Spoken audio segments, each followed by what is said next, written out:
این آهنگ داستانی تلخه، خوب گوش کن به حرفام.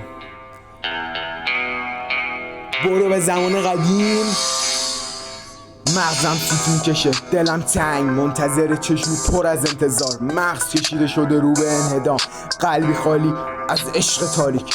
انگار افتادی توی هزار توی باریک، تو زمانی که هنوز زنده بود امید، باز حداقل به یه امیدی میشد دوید.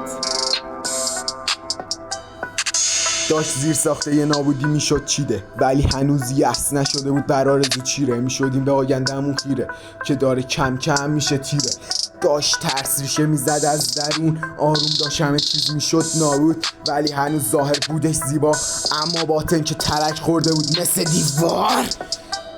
این ترک بازتر میشد از باطن که نابودی رو برسونه به ظاهر، مثال ضعف درختی که قطع شده از ریشه. مقصر کیه؟ همونی که زده بهش تیشه. یه برنامه ریزی دقیق که زدش این زخم عمیق. کسی نداشته از این داستان خبر، کسی نداشته از این داستان خبر، چون داشتم به نهال سرسبز بی سر صدا می زدن تبر که یواش یواش شکستش کمر. این اتفاق داره میفته که بعد بیا به زمان حال. این ترک باعث شد این آبادی بشه ویرانه، همه شدن از این نقشه پیچیده دیوانه.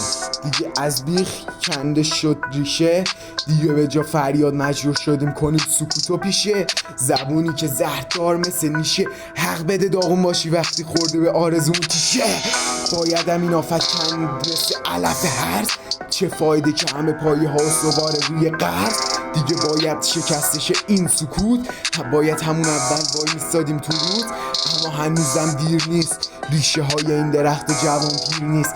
باید شکوفه بزنه دیگه امید، میدونی آینده چی میشه اگه باشیم ناامید. دیر کردیم اقدام به خاموش کردن آتیش مزرعه، دیگه سخت حل کردن این مسئله. دیگه صدای روحیه باید بزنه خروش، تو ذات مردم نیست باشن آدم فروش. باید کندش هرچی هست برگ زرد، چون میتونه آسیب بزنه به برگ سبز. این هر شد دیگه شد ملک ذهنم و تمام، پیشگیری همیشه بهتر از درمان. بریم سراغ آفت کشی. مغز فاسد هنر مسموم، آسیب زدی به هنر برات بس بود. وقتی که مارکت افتاده دست یه مش بی لیاقت، باید بشه به صدای واقعی خیانت. وقتی که هر قافیه مزخرف شناخته شد به رپ، مغز متفکر رپ نمیدونست باید چه کرد. باید این آفت‌های رپو کرد آفت کشی. شما نخاله ها لازمه بشه مغزتون عصب کشی. کسی که از ترس قایم شده تو پاریس، توی رپ واسط جانیست. رپ یعنی صدای واقعی، نه قافیه بی محتوا برای کاسبی. قرار غرور، قرار مغرور مقصود، قلاد غمش نباشه بی منظور. فاش شد فرار کرد فاسدی که کرد فساد، دیگه بازار این رپرهای بی خاصیت باید بشه کساد. به امیدی روزی که ایران داشته باشه سرود، بر تمام ایرانی ها درود. به امید سرسبز شدن این باغ، چون به خاطرش کم ندیدیم داغ. میبینم روزی که همه پر میکشن از شادی، اون روز مطمئنم دلم هست از غم خالی. تا ما هستیم نمیشه خاموش صدای مبارزه، ولی همیشه توی حرفامون داریم ملاحظه.